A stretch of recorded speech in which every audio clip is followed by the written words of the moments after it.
Good afternoon. Can everyone hear me? Loud and clear. Thank you. Thank you for inviting me over here. And the topic which we are going to discuss about is the emerging Indian appliance industry. So before I came here, I thought we are the only one who are in the dump right now, but I'm very happy to be part of this crowd. We are all in the same boat. The industry is. So if you talk about appliance industry, it's approximately a 30,000 crore industry. From the penetration point of view, penetration is quite low in India. If you look at appliances like refrigerator, which has the largest penetration, it is stagnant around 17 to 18%. So not a great story from that point of view. And if you go down to other categories like washing machines, microwaves, and air conditioner, it comes down to 7%, 3%, 2%. So there is a huge opportunity to grow. And that's the reason why we have so many international brands which are around here trying to make their way into the business. Having said this, the industry has not been growing the last couple of years. So unlike in the real estate where it is largely man-made, we also have God-made problems like you have climate changes, the summer's not really supporting the appliance industry in terms of refrigerators and air conditioners, which get hugely affected by the climate. When the summer is not good, the sale completely dips. And then of course, when summer is good like this summer, we have huge phenomenal growth happening. So where is the industry today? If you look at the market, in terms of industry trends, largely the last couple of years has not been very good. After 2008, we haven't really seen a good growth in the industry. This was an industry which was really doing well. If you look at product categories like air conditioners, which was growing at almost 60-70%, microwave, which was growing at 100%, it has come to almost standstill. In fact, there is a degrowth in the category. There is some amount of growth coming in terms of value, not in terms of volume, because of certain regulatory norms coming into play. You must be aware of BE's norms for all these categories, which has come except for microwaves and washing machine. We have for refrigerators and air conditioner, which contribute to almost 80% or 70% of the business. So that drives the value in this category. Apart from that, nothing great is happening here. And if you look at the sub-segments also, no major shift is seen. So DC, which is the direct cool single door, continues to dominate the segment with almost 70-78% of sales in refrigerator coming only from the direct cool or the single door segments. If you look at washing machines too, the story is not much different. We don't see much growth happening either in the what we call top load or the fully automatic segments. ACs, the story is largely driven by the BE norms. People are aware of the energy consumption, and this is one category. It is not the cost of ownership that drives purchase. It is the cost of running the product. Hence, you see some amount of shift happening towards the higher end, which is the split air conditioners. Microwave, I don't know the story about microwave and induction cooker seems to be same. There was a boom and they just kind of vanished. The sale is not happening. That's a very pity market at this point of time. So where do we stand? Is the industry going to be like this? I really don't think. There are going to be huge amount of, if we look at the various factors that governs the industry and how these factors are getting influenced over the last couple of years, I see there's an opportunity that's going to be there in the coming times. This was predicted to be a segment which will grow at 10 to 12% over the next 10 years. We haven't seen that for the last 3-4 years. Having said this, it should not happen. I don't think it will be that way. It certainly is going to change.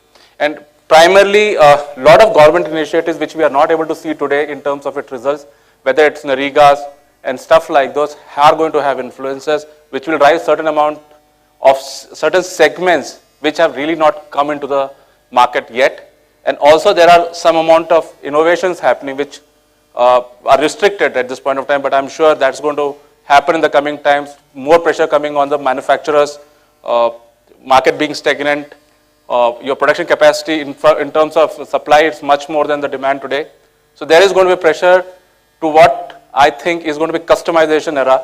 We today buy appliances or we try to get appliances from abroad and just put it in the marketplace. There is no big innovations which you get to see in China. See, if you look at China market, washing machine penetration is approximately 70-75%. In India, it's only 7 to 8%. It's not very high.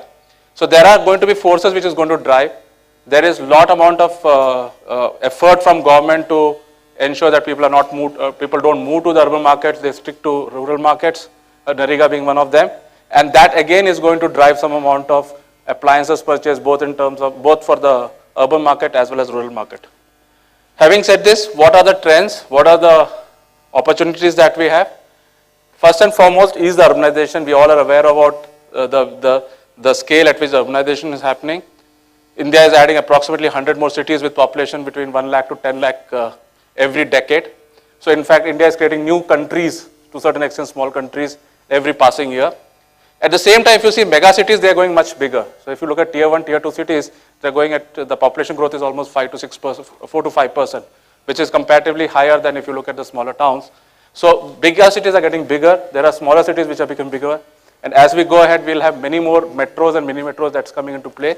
And that's going to be very critical, and that certainly is going to influence the growth, because the biggest hindrance for growth today is the infrastructure. So if I have an air conditioner, let's say in a small town, and if I don't have power for 14 hours, what's the use of having an air conditioner? Same with washing machine. If you don't have running water, if you don't have a good quality power, you can't run your washing machine. Why should you even buy a washing machine? Refrigerator is the same story with 14 to 18 hours power cut.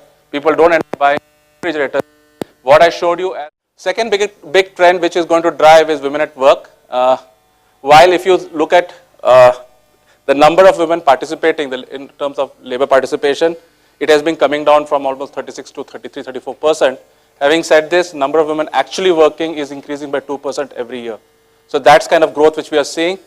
And they are going to control huge amount of disposable income. In fact, as one of the research says, 8 trillion of the money that is disposable income, or the money that's being spent, is being controlled by women in themselves. So this is one big opportunity area. The more discretionary income, there is going to be time pressure with double income household both going out. You will start using more of appliances, and they will also look for convenience, and appliances are there for convenience. A rise of Gen I, in fact, we are aware that the generation I, we are talking about a generation which was born post-liberalization, and when the economy opened up, they are the people who are used to technologies, they are the people who are used to convenience and comfort of life, and as this generation becomes the earning generation of tomorrow, they will be largely looking at buying these appliances and use for all the household will start getting furnished the day they get married or they start settling down, which is very different from the situation today. If you look at the purchasing hierarchy for a lower income household, usually an appliance comes into the house after the son settles down. I'm talking about the low income household. So maybe after 23 years of marriage is the first appliance that comes home. However, the scenario is going to change because people today who are settling down, first they tend to buy appliances like refrigerators, microwave as they settle down. So there is going to be a huge opportunity which will open up with them coming into the market in the coming years. I think the other side of it is the new, what I call this new aged economy, which is people, in fact, if you look at the life expectancy is going to go up from almost 44, 45, which we had around 1955, 1960, it is going to touch around 71 years. So you will have a huge population which will be an aged population. And these are also the people who have lived through the liberalization era. These are the people who are used to some amount of convenience, and they are also exposed to what's happening around them. They have kids who are part of generation Z, generation Y, and they are the people who are using appliances, and they tend to start using appliances, and these are the people who look for convenience and health. They are going to have these kind of segments which are going to evolve over the next couple of years, will start putting pressure on manufacturers to come with products which are not the standard off the shelf product that we see today. So you will get to see the products which will be largely health or convenience driven, and this is the new segment which will be coming up in the market as we go ahead. And last but not the least, I think the next billion, we have all talked about next billion. This is a segment which have not really participated currently in the entire appliance industry. Most of the appliances except for microwave, which is approximately 5,000 to 6,000 rupees, most of the appliances start from 12,000 to 14,000 rupees, and this is one segment which has really stayed away, but many effort is going on, like we have come with our own Chotu Cool, which is targeted at this segment. So this emerging segments are going to put pressure, as I just mentioned earlier, on the manufacturers, and you will see a lot of disruptive innovation happening, which will try to get these segments into the market. And they are big. So when you talk about next billion, you have almost a huge segment, which is almost 36% or 1/3 of the Indian population by 2010, which will be in that segment. And hence, I'm sure a lot of manufacturers will start looking at it. So where is the market? So this was some of the emerging trends. So where is the market going to be? If I look at, or if I try to segment that in an easy consumable format, I would like to put it in two axes. One is in terms of the cost, low cost to high cost in terms of price, and in terms of benefit, I'm looking at functional to emotional, and easily we can divide into four segments, which are aspirers, achievers, arrived, and affluent. So you're looking at four distinct segments which are emerging in the marketplace, who will be consuming these products in different formats. So there's not going to be a standard product which can really service them. Their needs in terms of emotional or functional is going to be different. The willingness to pay price for these segments are going to be completely different. Now I've also tried to do a bit of number crunching here in terms of how big these segments are going to be. I'm on time, right? Pretty much, yes. Okay. So if you look at aspirers, which is approximately 15 to 20% of the segment, these are the people who are just come into the market. They're just the people who are buying the new products, largely the low-end entry kind of products. Then you have the other segment, which is achievers, 40 to 50%. These are the people who either buy the high end of the like single door refrigerators, or the people who are buying the low end of or the entry models of frost-free refrigerators. Then you have arrived people who are usually in the high end of the high-end segment, and of course you have affluent class, which is largely the guys who buy the high end. You're talking about modular kitchens, you're talking about built-ins. That's the segment which really go for those products. I've also tried to cover what appeals to them, and I've looked at the traditional model of 4P, how the market is going to evolve and what's going to put pressure on each one of us to drive these segments. If I look at product, we clearly see, again, these four segments looking for certain things. Largely the aspiring segment are looking for basic utility product. They are looking for products which are like 175, 180 liter refrigerator which can cool, and the needs will be as simple as you put it, would be just cooling water, nothing more than that. So they are happy to have those kind of products, so they are largely looking for low-end products. Then you have the achievers who are looking for a basic feature, mid-range. These are the people who are driven by features like BE, energy norms. They look for 5-star refrigerators. They would like to buy a 5-star of a good brand rather than compromising with a much better looking non-known brand. So unknown brand, they would like to compromise there and say, okay, let me just go for a known brand, and they will look for features like 5 stars. Arrived are the new kids on the block, people who have just started experiencing the new wealth, and we see huge amount of purchases happening here. These are the people who look for products which are aesthetically much superior. They're looking for flashier products. They're looking for features like water dispensers and stuff like those. Even in the low end, you're looking at multiple features which can be talked about, can be shown off. So this is a new segment which is emerging, and this is a value segment for most of the manufacturers here. And of course, the affluent are talking about advanced products which are very subtle in terms of their display. And if you're talking about value proposition, I think the low end is always a price value. They look at price value equation, what price you're paying. You still get 180 liter refrigerator at 9,900 rupees, and these are the people who go for those products. Cost value proposition, here they're willing to pay a little extra, but they look at the lifetime value of running the product, and they go for it. These are largely feature driven. They ask you for features, as I just mentioned, which are the features there, and they're willing to pay that extra price. So if you give a water dispenser, you get 1,000 rupees more. If you give a music player to that product, in a refrigerator we gave a music player which is called as, we gave a music system which could play FM and which could also play from the mobile phones and USB, and we were able to charge approximately 1,200 to 1,500 rupees more than normal refrigerator. So these are the kind of customers who are willing to pay extra money for feature, and they are the customers who I call as not value for money, but the money for value customers. So you give them value, and they are willing to pay extra money for those features. Affluent are the customers who are talking about future values in terms of product which are not today's but tomorrow's. So they are looking for something which is very distinct, very differentiated, which are very convenient. And I'm sure the whole triangular format, working format which you have for kitchen is moving away. Now people are looking at much beyond that. So these are the customers who are really looking at that. So how is it going to impact our distribution? I think that's one area where a lot of discussion and debates are happening. You see the modern trade. 5 years back when modern trade came to India, and we said it's not going to survive, but today it has certain kind of foothold in the industry. So they control almost 5 to 6% of the industry. But having said this, the e-commerce another topic of discussion today. So like just 1 week back, there was another summit where we were talking about e-commerce opportunity, and somewhere I personally feel that e-commerce is the future way of business. So any investment that's made over there is going to pay in a long run.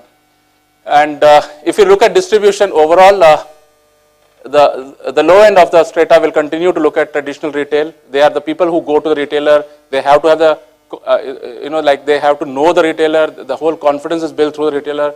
The comfort is there when the retailer says this is the product, you take it. Because the connect between the consumer and the manufacturer till is very weak.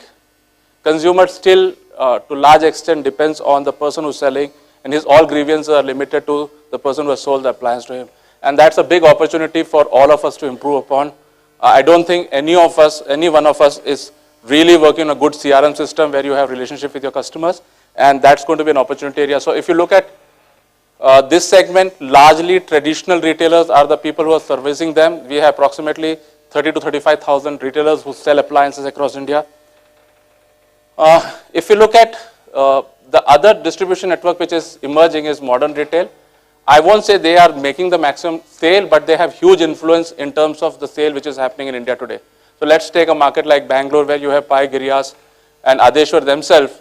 They control approximately 40 to 50% of the market. But more than that, they control to a certain extent the entire market, because they do so much of advertising that they can influence the customers in terms of getting them to even prepone some of the purchases which otherwise wouldn't have happened. So this retail is going to grow.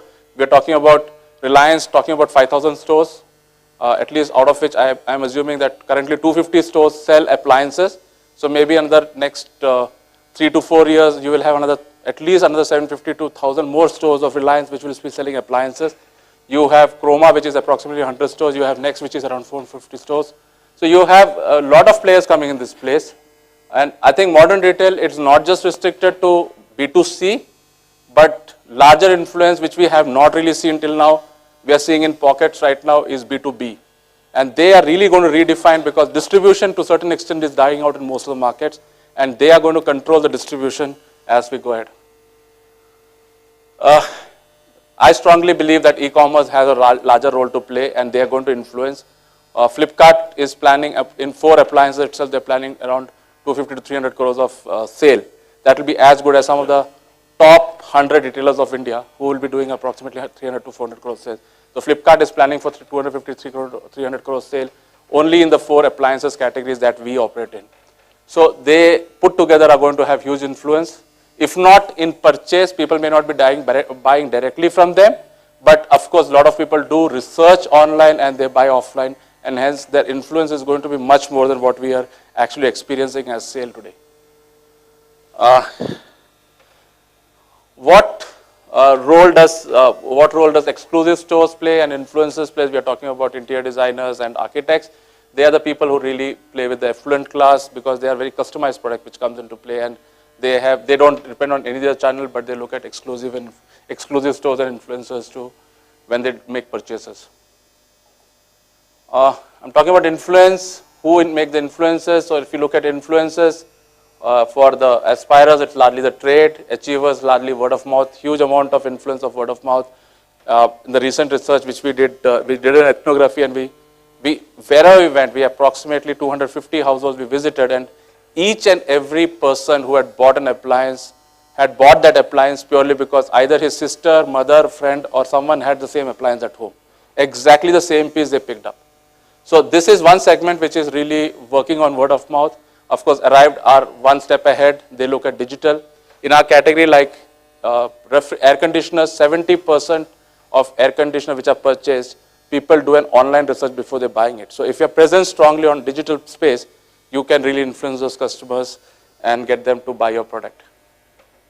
Last but not the least is the affluent class, which goes by experiences, whether they had themselves or through various influencers who they have. So having said this, where is the growth going to come from? Every segment has different growth engines, if I may say so. I think if we have to get aspirers into the fold, we have to really look at disruptive innovation. I guess if you really study the international market and most of the markets, India would be probably one country where our investments in R&D is very low. We do R&D just in terms of making incremental improvements on our product in terms of technology, or it is forced by, let's say, regulatory norms like BE to come with a product which is more efficient. If you look at any other country, the appliances, whether it's a small appliance or big appliance, is largely made which will suit the requirements of that population, that community. We don't have those kind of appliances. Whenever we had those kind of appliances, whether it was simple as in terms of that batter maker for idlis and dosas, those products just sold off. When we had our mixies, because we traditionally have something which to do with grinding of food, that product was a super hit. Having said this, if you look at our eating habits, we really don't have product that fulfills those eating habits of us. We don't have a very good specialized idli maker as an appliance. We still go with traditional way of cooking idli, but we don't have a product which is specially designed for making idlis or dosas or chapatis or any of those stuff. So they don't need those big provision compartments or anything or a freezer. So we had to create a product which would basically do cooling, which would basically help in preserving some of the stuff like milk for, let's say, maximum 14 to 18 hours. And that's why that product has really kicked off well. So there is an opportunity if you talk about washing machine, if there's an opportunity if you talk about cooking, and there's an opportunity if you talk about even cooling. But we will have to create those kind of products which will fulfill their needs. Achievers, largely it's cost re-engineering. The cost is going up while prices are not going up. If you see the sales price of a refrigerator, if you had bought a refrigerator 10 years back, it would have costed you 9,000 rupees. If you buy today also, you'll get it 9,000 rupees. While the cost has really escalated, even last year itself, the escalation of cost was approximately 12 to 14%. So that's where we have to look at cost re-engineering. Here it's about value enhancement. Still we are going with small amount of improvements here and there, but market has to grow. Customization, and that's one big area. So if you're talking about built-ins, there is going to be an opportunity that's going to come up. But having said this, how many companies are there? None of the big manufacturers in terms of appliance or manufacturers are really have not entered the segment, and you see them coming in the near future. So if you ask me about the market has not been growing, but there are multiple factors which has led to that. If you see India is ready. There is a huge opportunity for us. There are different segments which operate. We have just looked at traditional way of selling the appliances. We are restricting ourselves to one segment. But there are different segments which are emerging, and you'll get to experience them as you go ahead. But the question is, are we ready for the new India? I don't think any of the manufacturers today have started really looking at these segments, started making products for these segments, and to see that kind of boom which you should experience, which you're experiencing across the world. Even China, if you talk about refrigeration, it's very low.